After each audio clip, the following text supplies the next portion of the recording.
Hello everyone, today I'm about to simply teach you how you can fix your email queued on Gmail problem. It is going to be a very simple and easy step-by-step tutorial, so feel free to watch the video to the end. And with that being said, let's get straight into the video. So first of all, simply in order to solve it, all you have to do is go into your settings of your mobile device and simply search for a settings which is known as apps and notifications, or it could be app and management for you. Go ahead and tap on it, and finally once you have done that, it will show you some recently opened applications, and it will also show you a button which says see all apps. Go ahead and tap on that, and finally scroll down until you find your Gmail application and go ahead and tap on it.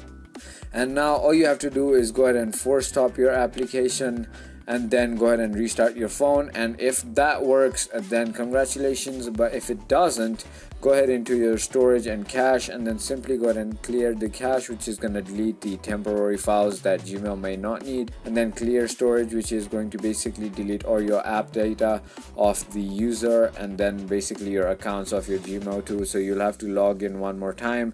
Once you have done that, your problem is going to be fixed. So if you thought this video was informational, feel free to hit that subscribe button, hit that like button, and thank you for watching.